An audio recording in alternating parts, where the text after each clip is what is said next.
Hi everyone, Dr. Anna here at Start This, and I'm here to talk to you about the basics for the Geology Climb Lab. You need to know a couple of things before you can start doing the lab, especially if you haven't had physical geology before. Some of these things sounds like foreign language to you, but I'm gonna hopefully put you back to normal and you will understand the things you have got to do in this lab. So, if you had the physical geology, even if you didn't, in high school you had an earth science class, so you know that we have three major rock groups.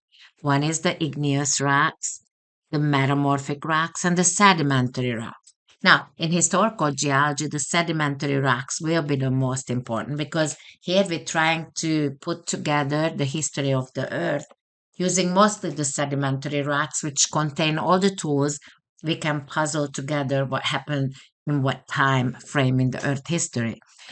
Uh, Probably you still remember that the sedimentary rocks are divided into two major groups.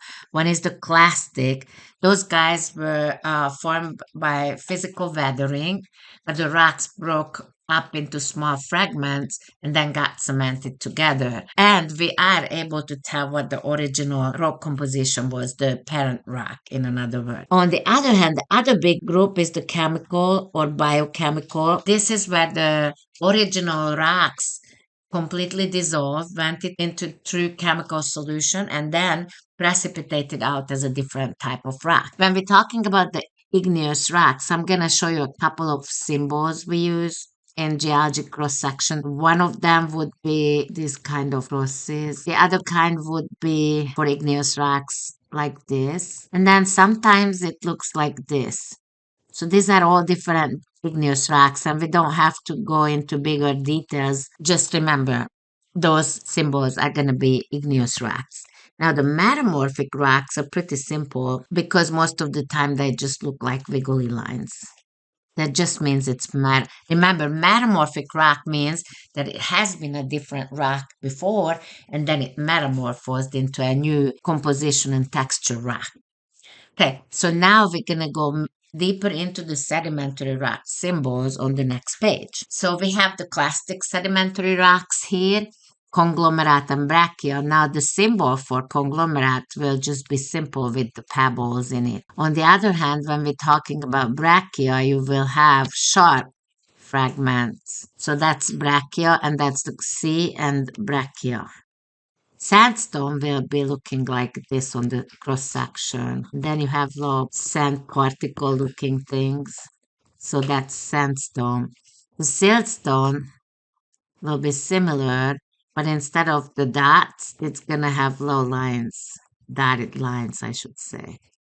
So that's the siltstone. And the shale will be like straight lines, okay? And now we're going into the chemical, biochemical sedimentary rocks, like the limestone. Remember, we cannot really tell what the limestone parent rock was because whatever the parent rock was went into true chemical solution during chemical weathering, and then it precipitated out of the water as limestone. So the symbol on the cross sections is going to be like a brick. Okay, so that's limestone. Dolomite is extremely similar, but those little stitches are going to be tilted, you see, like that.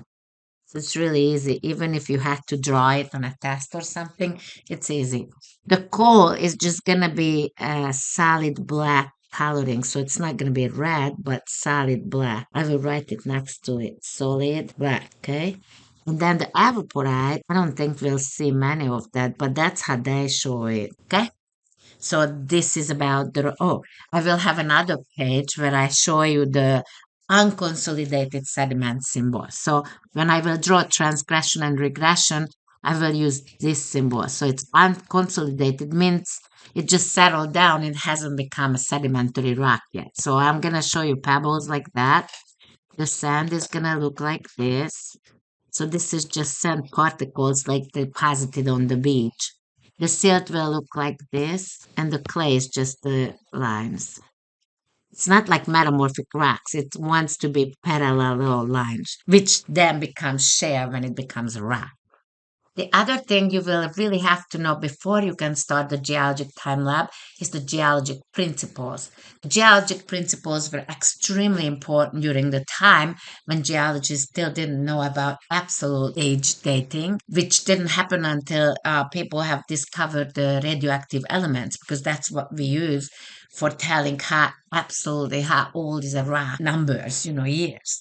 So before that, they used the geologic principles, what rock was older and what was younger, and we never have been able to tell exact age, just like that this rock is older than the other. Let's go through these geologic principles. The first one is the original horizontality, and this is really, really logical.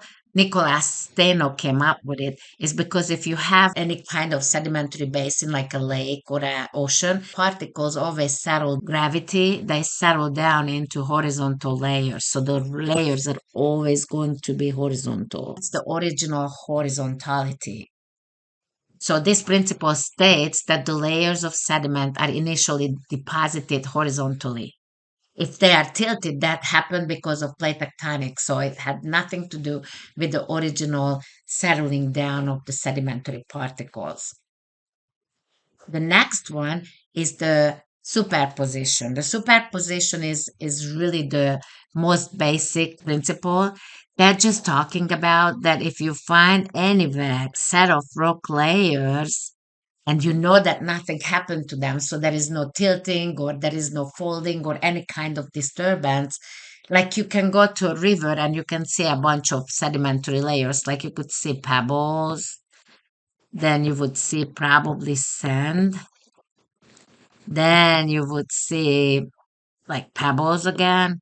It just means that was another big storm. You will be able to understand all these later. So you will know that this, because this is the lowermost layer, had to be the oldest. So that had to be the first layer depositing. Then this one and then this one. The number three is the youngest one out of these layers. So this is really, really simple and you understand it. You will see that the relative dating exercise is the most amazing, very logical thing to do. So this also were formulated by Steno, and it just tells you that if there is an undisturbed sequence of sedimentary rocks, the oldest one is always going to be the bottom layer, and the youngest one is going to be the top layer. So it's really, really simple. The next one is the lateral continuity, the principle of lateral continuity. That just means that if you have sediments originally deposited in the ocean, the sedimentary layers fill up the whole possible space. They cannot go here because it wasn't part of the basin, but they can go anywhere in the basin. Like when you played with your little bucket on the beach and you put sand in it, anytime you put more sand, it always filled up the bucket. Am I right? It made layers if you had different times and you filled the bucket, but they definitely did fill the whole bucket. So this is the lateral continuity. And that just means that if later you go somewhere and you will see layers of sedimentary rocks in different buttes, like in Utah or Arizona, and you can see that they are exactly the same rocks in each of these formations, but they are not together now. So what you can know because of the principle of lateral continuity, you know that at one time this used to be one basin and these rock layers were connected to each other. Something happened later, like after the formation, there could be riverbeds cutting into these layers or something else, but something happened to them and originally they were all together. The fourth geologic principle is the cross-cutting relationship. Anytime you have a bunch of sedimentary layer and then it becomes faulted like it is a fault line, then whenever see these layers got faulted, look at this one, like this layer is the same layer as this on the other side. This little pink one is the same as on the other side. So this faulted those rocks and it went through every layer but this one, this green on top, you see? So what we can tell here that all these rocks had to be there before the fault came because they got faulted. So you wouldn't get faulted if you weren't there. Am I right? So therefore we know that this is the oldest layer here. This is comes after that. 3, the sandstone is 4, this other one is 5. And then because the green didn't get faulted, you say it doesn't have different sides. This is going to be, the fault is going to be the 6, and then the green is going to be the 7. Because we know that that fault didn't go through 7, it went through all the way to 5, means that all the layers to 5 is going to be older than the fault because they all got faulted. So they had to be there for that. And 7 is younger because it didn't get faulted. So you know that when you have a fault, any layer which got faulted must be older than the fault, and whatever didn't get faulted have to be younger than the fault. So it's very logical. So this is really cool tool. I hope you see that. The faults, the igneous intrusion, such as dibatholite, they really help us to tell the timing of these events. Of course, we don't know how old actually, like we don't know that it's 5 or 6,000 years old. We have no idea about that. All we know is that it's older than the other layers. So we can really establish with them the relative timing of geological events. Now, the next one is the principle of inclusions. So the principle of inclusions is really cool. This picture, I found it's perfect for it. There is this orange rock A, and there is this beige rock B. And look what happens. In rock B, we have the pebbles from rock A. Now just think about what is the age here. Obviously, rock A is number 1, and then comes rock B. But what we know about these pebbles here, that they are older than the layer which includes them because they're coming from A, so they are older, they are below. So you see, normally if you have a rock which has pebbles, it always tells you that the pebbles were rock before, so therefore they have to be older than the layer which contains them. It's very logical, really. Okay, so the next one is the law of faunal succession. This is really important. And I don't know what kind of person you are, if you believe in evolution or you don't. In this class, you got to know.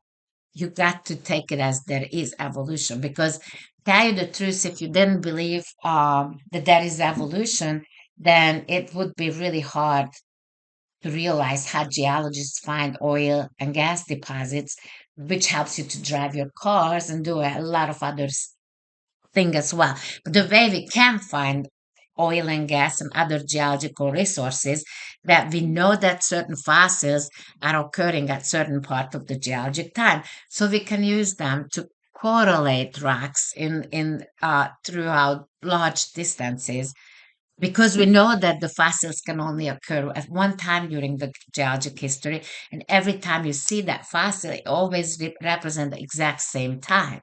Because you can have the same rock at different geologic periods, but the fossils can only be forming in that one time slot. So therefore, when you see them, you know that that is the age of that rock. Of course, it's relative age, but that's what you can really use it in the relative timing of the events. Okay, so that's the law of faunal succession. So layers of sedimentary rock contain fossils in a defined, recognizable order. This principle allows geologists to correlate rock layers across large distances using their fossil content. So it's extremely, extremely important principle. And the next one, which is extremely important as well, is the unconformity. So an unconformity is a surface that represents gap or break in the geologic record. Means that when you have an unconformity, that means that geologic time there is missing. Geologic time in a rock sequence is represented by rock layers. If a time slot does not have rock layers, how does that happen? Normally, it could be that it was on the continent. Usually on the continent where you're walking and hiking and do that stuff, there is no deposition. Deposition usually happens in lakes and rivers and oceans. So on the land, there is no deposition. So usually when it's a continent, that means that it will have unconformity because there is no deposition going on. You will have to know three different kinds: non-conformity, the angular unconformity and the disconformity. So the nonconformity happens when you have igneous or metamorphic rocks, like right here, which is touching a sedimentary rock. Means that sedimentary rocks settle down on the igneous rock. We call it non-conformity because most of the time we really don't have any idea how much time is missing there. It could be a billion years. If you go to Colorado, if you ever go up to Colorado Springs, then under Colorado Springs there is the Pikes Peak granite, which is 1.7 billion years old. And if you travel on Route 24, you will see the granite outcropping on the side, and it will have the sedimentary rocks, which are 1,200,000,000 years younger than the original granite. So it's really cool. This is why we call it non-conformity. So you have a non-conformity when sedimentary rocks touching igneous or metamorphic rocks. It's always called non-conformity. Now, angular unconformity is when you have rock layers which are coming up with an angle to the unconformity. So you see this thick line is the unconformity, and you can see how the layers coming up with an angle. That just means that the rocks underneath went through some plate tectonic events. They got tilted or folded, and then new sedimentary rocks horizontally laid down on top of them. So that's what we call angular unconformity. That just means sedimentary rock layers deposited on top of older tilted rocks. That usually means at least 40 to 100 million years old gap in the geologic time. The last one you will have to know, there are more, but this is the last one you'll have to know, is what we call disconformity. So in this figure, you can see disconformity. That's unconformity. See, all of these, the general name is unconformity, just means missing time. And then we have the three, the non-angular and disconformity. So the last one, the disconformity, is a type of unconformity where the layers below the unconformity and above the unconformity are parallel. That just means that there was like a low sea level change.